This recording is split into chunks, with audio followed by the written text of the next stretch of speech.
হরে কৃষ্ণ কৃষ্ণ কৃষ্ণ হরে হরে, হরে রাম রাম রাম হরে হরে। শ্রীকৃষ্ণকে ভুলে জীব অনন্তকাল ধরে জড়া প্রকৃতির প্রতি আকৃষ্ট রয়েছে। তার মায়া থেকে এই জড়জগতে নানান প্রকার দুঃখ প্রদান করছে। পরম করুণাময় ভগবান কৃষ্ণ স্মৃতি জাগরিত করতে মায়াগ্রস্ত জীবের কল্যাণে বেদ পুরাণ আদি এবং শাস্ত্র গ্রন্থাবলী দান করেছেন। ভক্তি হচ্ছে ভগবানকে জানার ও ভগবত্ব প্রতি সাধনের একমাত্র সহজ উপায়।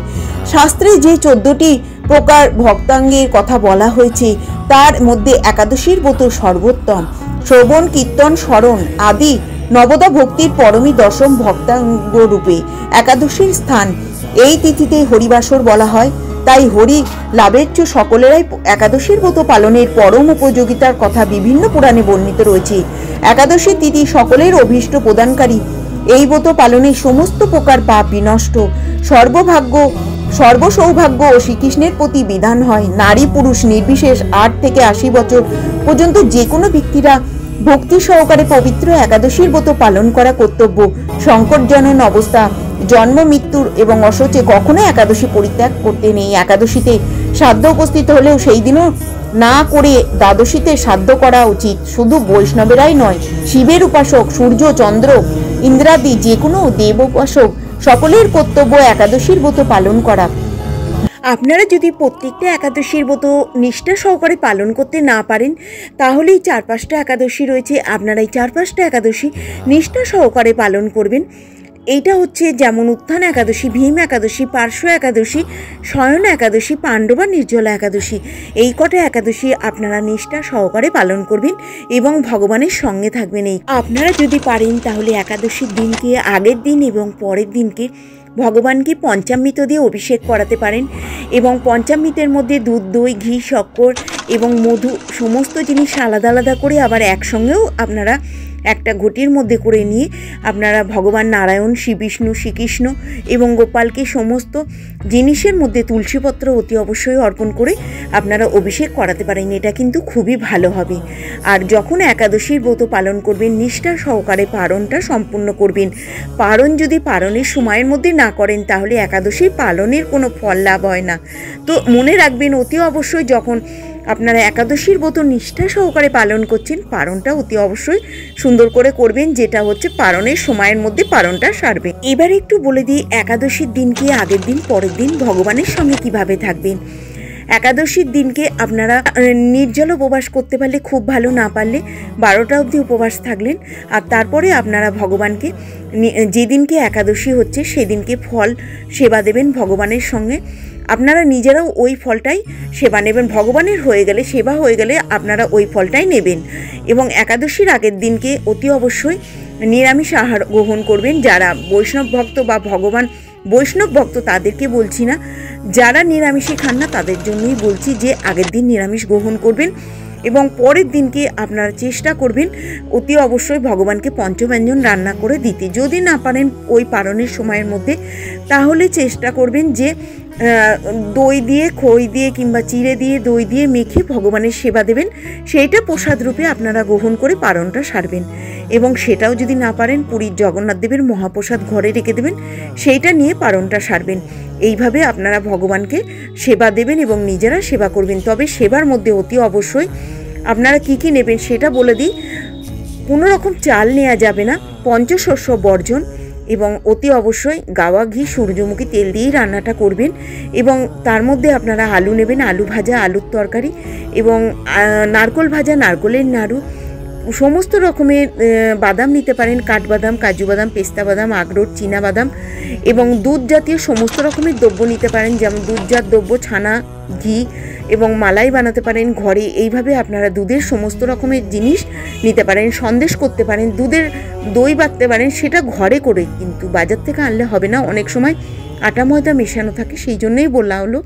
তো আপনারা এইভাবে ঘরে করে আপনারা এইভাবে নিতে পারেন।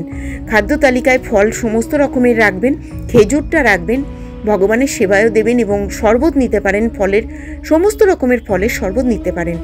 এইভাবে আপনারা খাদ্য তালিকায় এই জিনিসগুলো রাখবেন। আর অবশ্যই ভগবানের কাছে থাকবেন এই 3 দিন।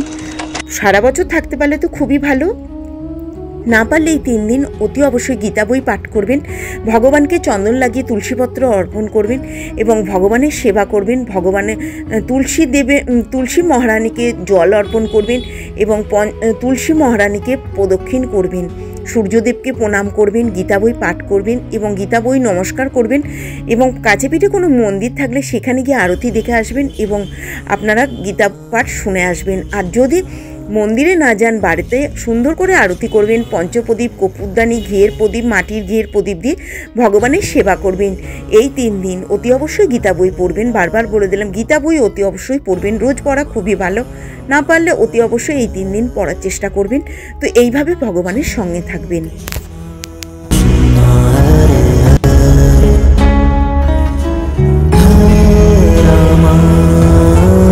মাঘ মাসের কৃষ্ণপক্ষের একাদশীর নাম হচ্ছে শর্তিলা। একাদশীর মাহাত্ম্য ভবিষ্যৎ পুরাণে বর্ণিত আছে। যুধিষ্ঠির মহারাজকে বললেন, হে জগন্নাথ, মাঘ মাসের কৃষ্ণপক্ষের একাদশী তিথির নাম কি, বিধিই বা কি, তার ফলই বা কি, সবিস্তারে বর্ণনা করুন।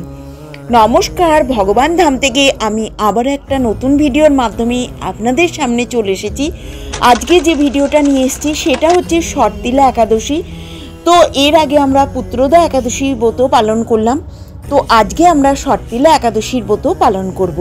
হরে কৃষ্ণ কৃষ্ণ কৃষ্ণ হরে হরে, হরে রাম রাম রাম হরে হরে।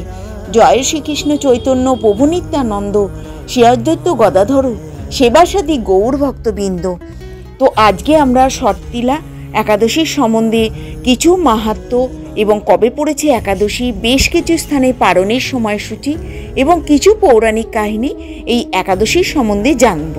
তো আমার সঙ্গে আপনারা একটু কষ্ট করে ধৈর্য ধরে লাস্ট অবধি থাকবেন, তাহলে এই একাদশীর সম্বন্ধে অল্প বিস্তর আপনারা জানতে পারবেন এবং খাদ্য তালিকায় আপনারা কি কি রাখবেন প্রতিবারই বলছি, এবারও বলে দেবো অল্প বিস্তর। তো আপনারা এইভাবে আমার সঙ্গে একটু লাস্ট অবধি ধৈর্য ধরে চলুন, তাহলে অনেক কিছু জানতে পারবেন। আপনাদের ভগবান ধামে আপনাদেরকেই অনেক স্বাগত। এটা একটা আপনাদের পরিবার হয়ে গেছে। ভগবান ধাম হচ্ছে সকলের এবং সকলেই কিন্তু এখানে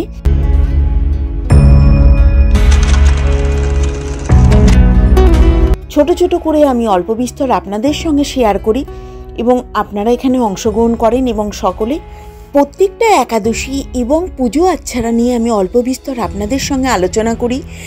আপনারাও আমাকে সাথ দেন এবং আমার সঙ্গে লাস্ট অবধি থাকেন। তো নমস্কার, সকলে ভালো আছেন তো? তো আমার সঙ্গে একটু থাকবেন, আমি চেষ্টা করব আপনাদেরকে এই একাদশীর সম্বন্ধে অল্প বিস্তর বলার জন্য।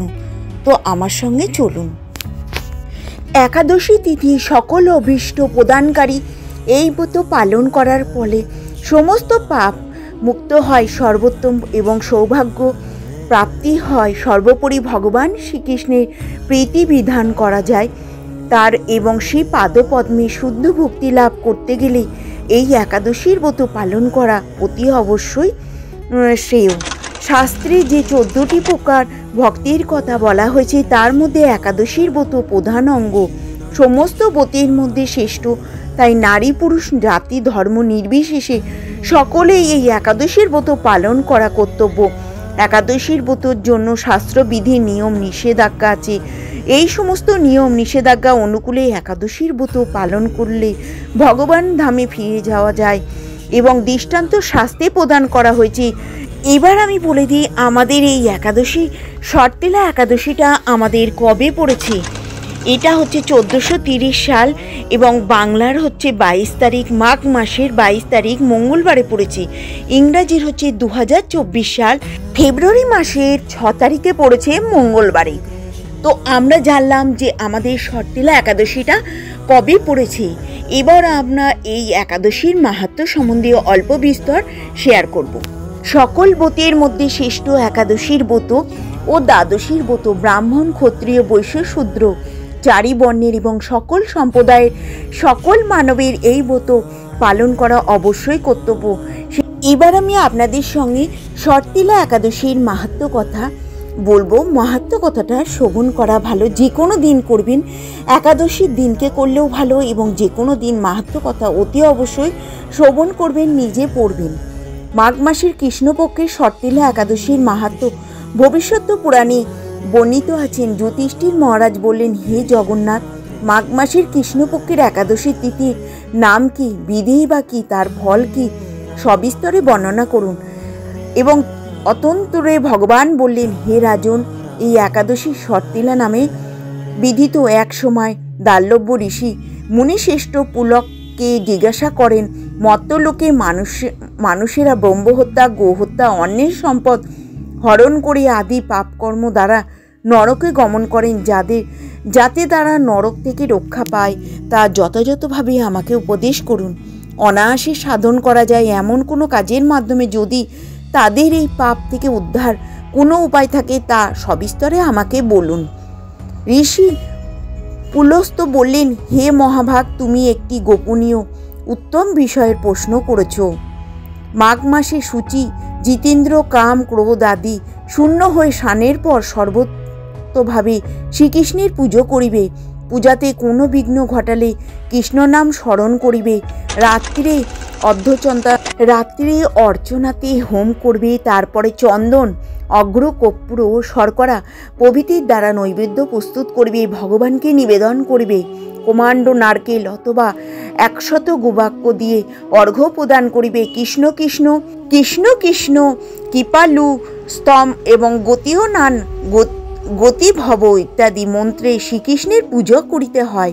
কৃষ্ণ আমার প্রতি প্রীত হন বলে যথাশক্তি ব্রাহ্মণকে জলপূর্ণ কলস, ছত্র, বস্ত্র, পাদুকা, গাভী, তিল পাত্র দান করিবে। শান এবং দানাদি কার্যে কালো তিল অত্যন্ত শুভ। হে জিতেন্দ্রম, ওই প্রত্যেক তিল থেকে পুনরায় যে তিল উৎপন্ন হয় তত বছর ধরে দানকারী স্বর্গলোকে বাস করে। তিল দ্বারা শান তিল শরীরে ধারণ, তিল জলে মিশিয়ে তা দিয়ে তর্পণ, তিল ভোজন এবং তিল দান, এই ছত্র প্রকার বিধানে সর্বপাপ বিনষ্ট হয়ে থাকে। এই জন্য এই একাদশীর নাম শর্তিলা। হে যুধিষ্ঠির, এক সময় নারদ এই শর্তিলা একাদশীর ফল ও ইতিহাস সম্পর্কে জানতে চাইলেন। যে কাহিনী আমি বললাম তা এখন তোমার কাছে বর্ণনা করছি। পুরাকালে মর্ত্যলোকে এক ব্রাহ্মণী বাস করিত। সে প্রত্যহ ব্রত আচরণ, দেব পূজা পরায়ণ ছিল। উপবাসক্রমে তার শরীর অত্যন্ত ক্ষীণ হয়ে গিয়েছিল। সেই মহাসতী ব্রাহ্মণী অন্যের কাছ থেকে দ্রব্যাদি গ্রহণ করে দেবতা, ব্রাহ্মণ, কুমারীদের ভক্তিভরে দান করত, কিন্তু কখনো ভিক্ষুককে ভিক্ষা দান এবং ব্রাহ্মণকে অন্নদান করেননি। এইভাবে বহু বছর অতিক্রান্ত হলো। আমি চিন্তা করলাম, কষ্টসাধ্য বিভিন্ন ব্রত করার ফলে এই ব্রাহ্মণীর শরীর শুকিয়ে যাচ্ছে। সে যথাযথভাবে বৈষ্ণবদের অর্চনও করেছে, কিন্তু তাদের পরিতৃপ্তির জন্য কখনো অন্নদান করেনি। তাই আমি একদিন কাপালিক রূপ ধারণ করে তামার পাত্র হাতে নিয়ে তার কাছে গিয়ে ভিক্ষা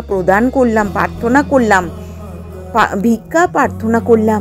ব্রাহ্মণী বলল, হে ব্রাহ্মণ, তুমি কোথা থেকে এসেছো, কোথায় যাবে তা আমাকে বলো। আমি বললাম, হে সুন্দরী, আমাকে ভিক্ষা দাও। তখন সে ক্রুদ্ধ হয়ে আমার পাত্রে একটি মাটির ঢেলা নিক্ষেপ করলো। তারপর আমি সেখান থেকে চলে গেলাম। বহুকাল পরে ব্রাহ্মণী ব্রতপ্রভাবে সশরীরে স্বর্গে গমন করিলেন। মাটির ঢেলা দানের ফলে একটি মনোরম গৃহ সে প্রাপ্ত হলো। কিন্তু হে নারদ, সেখানে কোনো চাল ও ধান ছিল না।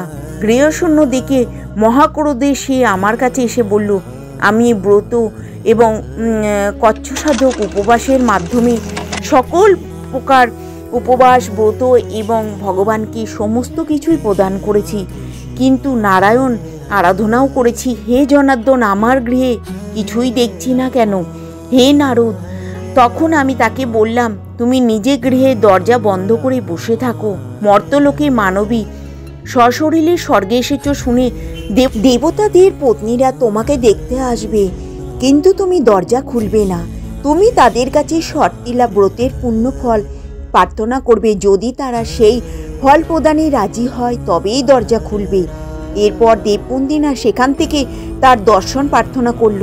শর্তিলা ব্রতের ফল পেলেই কেবল সেই মানবী দর্শন দেবে, যিনি তাদের মধ্যে এক দেবপত্নী শর্তিলা ব্রতজনিত পুণ্যফল তাকে প্রদান করল, তখন সেই ব্রাহ্মণী দিব্যকান্তি বিশিষ্টা হলো এবং তার গৃহ ধনধান্যে ভরে গেল। দ্বার উদ্ঘাটন করলে দেবপুত্রীরা তাকে দর্শন করে বিস্মিত হলেন। হে নারদ, অতিরিক্ত বিষয় বাসনা করা উচিত নয়। বিত্তশাস্ত্র ও অকর্তব্য নিজ সাধ্যমতে তিল বস্ত্র অন্ন দান করিবে। শর্তিলাবতীর প্রভাবে দারিদ্রতা, শারীরিক কষ্ট, দুর্ভাগ্য প্রভৃতি বিনষ্ট হয়। এই বিধি অনুসারে তিল দান করলে মানুষ অনায়াসে সমস্ত পাপ থেকে মুক্ত হয়। হরে কৃষ্ণ কৃষ্ণ কৃষ্ণ হরে হরে, হরে রাম রাম রাম হরে হরে। আপনাদের সঙ্গে আমি শর্তিলাবতীর মাহাত্ম্য কথা বর্ণনা করলাম এবং আপনারা কিন্তু এটা একাদশীর দিনকেও শুনবেন এবং যদি আপনারা নিজেরা পড়তে না পারেন কাউকে দিয়ে পড়িয়ে নেবেন এই শর্তিলা একাদশীর ব্রতকথা। শ্রীকৃষ্ণ বললেন, মানুষের মঙ্গলের জন্য পুণ্য প্রদানকারী, মহাপাপ বিনাশকারী, পুত্র দানকারী এই একাদশীর ব্রত পালন করা অত্যন্ত। একাদশীর ব্রত পালনকারী এই জগতে প্রসিদ্ধ লাভ করে। ব্রাহ্মহত্যা, গোহত্যা, ভ্রূণহত্যা, পরনিন্দা এবং গুরুতর অপবাদ এই ব্রত পালনে সমস্ত কিছু নষ্ট হয়ে যায়। যারা মিথ্যা সাক্ষ্য প্রদান করেন, ওজন বিষয় ছলনা করেন, শাস্ত্রের মিথ্যা ব্যাখ্যা করেন, জ্যোতিষের মিথ্যা গণনা, মিথ্যা চিকিৎসার রত থাকেন, তাদের সকলেই নরক যন্ত্রণা এবং তাদের যতনা ভোগ করতে হয়। যে সমস্ত ব্যক্তি এই ব্রত পালন করেন সমস্ত পাপ থেকে মুক্ত হন এবং ক্ষত্রিয় ধর্ম নির্বিশেষে সকল মানুষ এই ব্রত পালন করতে পারবেন এবং নরকগামী থেকে মুক্ত হতে পারবেন। এই পালনে স্বর্গগতি লাভ হয়। একাদশীর ব্রততে বিষ্ণু পূজা করলে সর্বপাপ মুক্ত হয়ে বিষ্ণুলোকে গতি হয়। এই ব্রত পাঠ ও শ্রবণ করিলে সহস্র গোদানের ফল লাভ হয়। ব্রহ্মাণ্ড পুরাণে এই ব্রতের মাহাত্ম্য বর্ণনা রয়েছে। কলিযুগে মানুষের পক্ষে যে সমস্ত পালন করা অত্যন্ত কঠিন, যা সুখে সামান্য অল্প খরচে কষ্টে সম্পাদন করা যায়, অথচ মহাফল প্রদান করে সমস্ত পাপের সারস্বরূপ এই ধর্ম কলিযুগে মানুষের পক্ষে করা সেও। একাদশীর দিনেও ভোজন না করে উপবাসে ব্রত করা অত্যন্ত ভালো এবং দ্বাদশীর দিনে স্নান করে শুচিশুদ্ধ হয়ে নিত্যকীর্ত সমাপনের পর শ্রীকৃষ্ণের অর্চন করবে এবং ব্রাহ্মণদের প্রসাদ ভোজন করাবে। অসচিতেও এই ব্রত কখনোই ত্যাগ করবে না। সকল ব্যক্তি স্বর্গে যেতে চায়, তাদের জীবনে এই ব্রত পালন করা উচিত। যারা সকলেই স্বর্গে যাওয়ার জন্য প্রস্তুত হবেন এই ব্রত করলে। পাপ কর্মে রত ধর্মহীন ব্যক্তি এই একাদশীর দিনে ভোজন না করে, তাহলেও তারা যমযতনা থেকেও রক্ষা পায়। একাদশীর দিনে সূর্যোদয় থেকে দ্বাদশীর দিন সূর্যাস্ত পর্যন্ত জলপান বর্জন করলে অনায়াসে 12টি একাদশীর ফল লাভ হয়। বছরে অন্যান্য একাদশী পালনে অজান্তেও যদি কখনো ব্রতভঙ্গ হয়ে যায়, তাহলেও এই একটি মাত্র একাদশী পালনে যে সব দোষ দূর হয়। দ্বাদশীর দিনে ব্রাহ্ম মুহূর্তে স্নানাদি সেরে সমাপ্ত করে শ্রীহরির পুজো করবি এবং সদাচারী ব্রাহ্মণদেরও বস্তাদি দান করে ভোজন করিয়ে আত্মীয় স্বজনের সঙ্গে নিয়ে ভোজন করাবি। এইরূপ একাদশীর ব্রত পালনে যে পুণ্য সঞ্চিত হয়, আর কোনো ব্রতের ফলেও এই পুণ্য লাভ হয় না। বৈদিক ও লৌকিক ধর্ম পরিত্যাগ করে যারা একমাত্র আমার শরণাপন্ন হয়ে এই নির্জলা একাদশীর ব্রত পালন করে, তারা সর্বপাপ থেকে মুক্ত হয়ে যায়। সকল পাপ বিনাশকারী মুক্তিপদ উত্তম ব্রত এই একাদশীর ব্রত। ভবসাগরে পতিত মানুষের উদ্ধার লাভের একমাত্র নৌকা স্বরূপ এই ব্রত পালনকারীকে পক্ষে একটি সর্বশ্রেষ্ঠ ব্রত বলে প্রসিদ্ধ। এই ব্রত পালনে 88,000 ব্রাহ্মণকে ভোজন করানোর ফল লাভ হয়। মহাপাপ বিনাশকারী পুণ্যফল প্রদানকারী একাদশী পাঠ ও শ্রবণে অচিরেই সর্বপাপ মুক্ত হয়। এ সংসারে একাদশীর মতন পবিত্র আর কোনো ব্রত নেই। সকল পাপ বিনাশের জন্য এই বিষ্ণু ব্রত পালন করা একান্ত আবশ্যক। যে ব্যক্তি এই প্রকার পবিত্র পাপনাশক অবিষ্ট একাদশীর ব্রত না করে, তাকে কোটি কোটি পুণ্য ফল তার লাভ হয় না। একাদশীর মাহাত্ম্য শ্রবণে বাজপেয় যজ্ঞের ফল লাভ হয়। ভগবান শ্রীহরির পূজা অর্চনা অপরিমিত পুণ্য ফল প্রদান করে। গঙ্গা, গোদাবরী, কাশী, নৈমিত্য শরণ, পুষ্কর ইত্যাদি তীর্থ দর্শনের সমস্ত ফল একমাত্র কৃষ্ণ পূজার মাধ্যমে কোটিগুণ লাভ করা যায়। সাগর অরণ্য এবং যুক্ত পৃথিবী দানের ফল, দুধবতী গাভী দানের ফল অনায়াসে এই ব্রত পালনে লাভ হয়। যারা পাপ পুণ্য সাগরে নির্মগ্ন এবং ব্রতে তাদের উদ্ধারের একমাত্র সহজ উপায়। এই রকম পবিত্র পাপনাশক শ্রেষ্ঠ ব্রত আর জগতে নেই। শ্রীহরি স্বয়ং এই মাহাত্ম্য কীর্তন করেছেন। রাত্রে জাগরণ করে তারা এই ব্রত পালন করেন, কখনো দুঃখ এবং দুর্দশাগ্রস্ত হন না। এই ব্রত পালনে সকলেই নির্মজনী প্রাপ্ত হন না। কেশপ্রিয়া তুলসী পাত্রে যিনি শ্রীহরির পুজো করেন, পদ্মপাতায় জলের মতন তিনি পাপে নিলুপ্ত থাকেন। তুলসী পত্র দিয়ে বিষ্ণু পূজার ভগবান যেমন সন্তুষ্ট হন, মণি মুক্তাদি এবং মূল্যবান রত্নের মাধ্যমেও তিনি ততটা প্রীত হন না। যিনি কেশবকে তুলসী মঞ্জুরি দিয়ে পুজো করেন তার জন্মজন্মিত সমস্ত পাপ ক্ষয় হয়ে যায়। যিনি তুলসীকে প্রত্যহ দর্শন করেন তার সকল পাপরাশি বিদরিত হয়ে যায়। যিনি তাকে স্পর্শ করেন তার পাপমলিন দেহ পবিত্র হয়। তাকে প্রণাম করলে সমস্ত রোগ দূর হয়। তাকে জল সিঞ্চন করলে যমও তার কাছে আসতে ভয় পান। শ্রীহরি চরণে তুলসী অর্পিত হলে ভগবতী লাভ হয়। হে কৃষ্ণ ভক্তি প্রদায়িনী, তোমায় প্রণাম করি। যে ব্যক্তি হরিবাসরে ভগবানের সামনে দীপদান করেন, চিত্রগুপ্তও তার পুণ্যের সংখ্যা হিসাব করতে পারে না। তার পিতৃপুরুষেরাও পরম তৃপ্ত লাভ করেন। শ্রীকৃষ্ণ বললেন, হে রাজন, আমি আপনার কাছে সর্বপাপ হারিনি। এবং একাদশীর কথা, একাদশী মাহাত্ম্য, যিনি ব্রহ্মহত্যা, ভ্রূণহত্যা, পাপ বিনাশিনী, মহাপুণ্য ফলদায়িনী এই ব্রত পালন করেন এবং মাহাত্ম্য শ্রদ্ধা সহকারে পাঠ অথবা শ্রবণ করেন, তিনি সর্বপাপ থেকে মুক্ত হয়ে বিষ্ণু লোকে গমন করেন। এই তিথি সর্বপাপ বিনাশিনী। যিনি শ্রীহরির অর্চনে এই ব্রত পালন করেন এবং সর্বপাপ মুক্ত হন, ব্রতের নামে শ্রবণের রাশি রাশি পাপ বিদরিত হয়ে যায়। এই ব্রতের মহাপুণ্য প্রথা সমস্ত পাপ হরণ করে। মুক্তিদায়িনী একাদশী বাজপেয় যজ্ঞের ফল থেকে বেশি ফল দান করে। যে ব্যক্তি এই তিথিতে ভক্তি সহকারে ভগবান শ্রী বামনদেবের পূজা করেন, তিনি স্ত্রীলোকে পূজিত হন। পদ্মফুলে পদ্মলোচন শ্রী বিষ্ণু অর্চনকারী বিষ্ণুলোক প্রাপ্ত হন।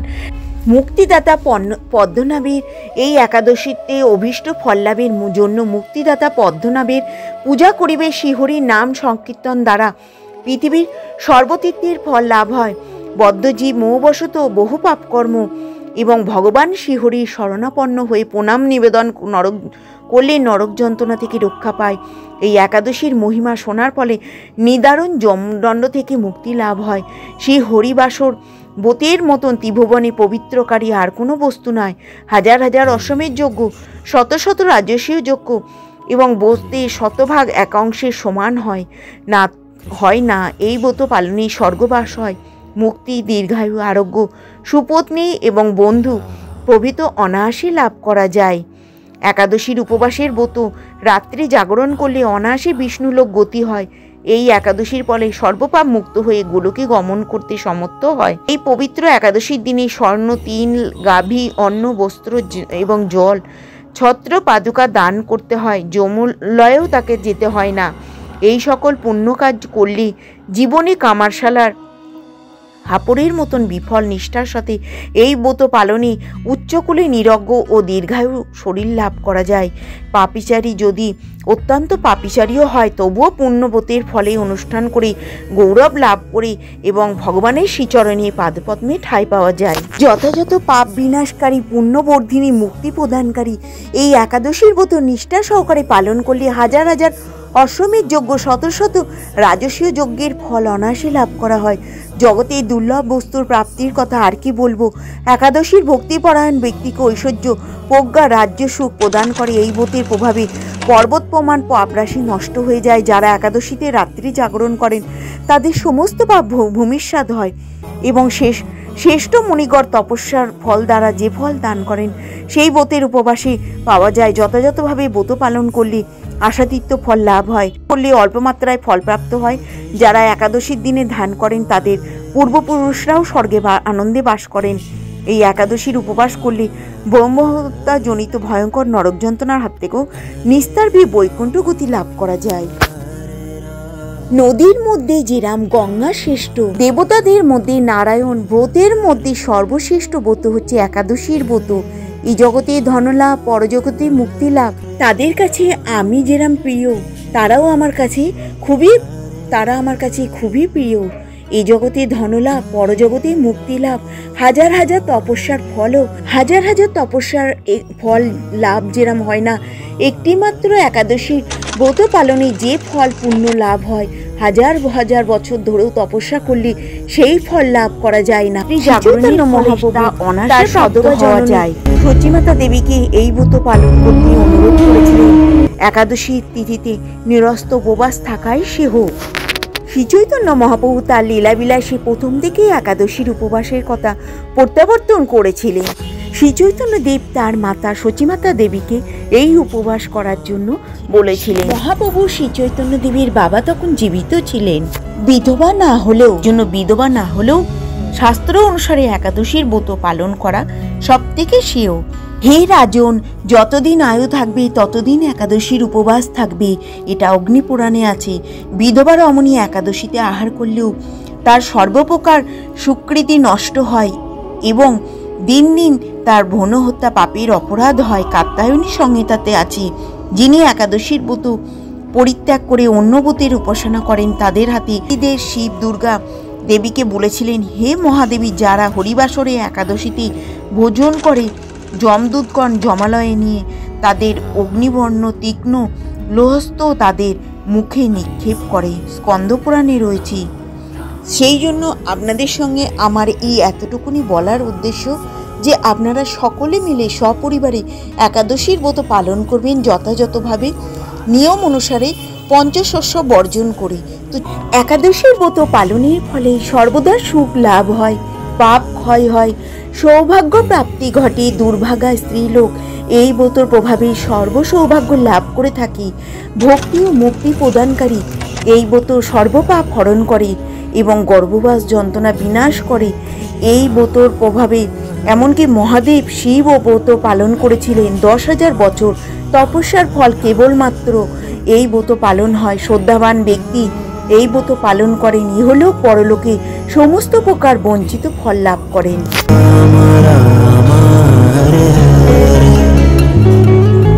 এবার আমি আপনাদের সঙ্গে একাদশী পারণ মন্ত্রটা শেয়ার করছি। একাদশং নিরাহারে ব্রত নানেন কিশব, প্রসিদ্ধ সম্মুখ নান জ্ঞান সৃষ্টি প্রভত।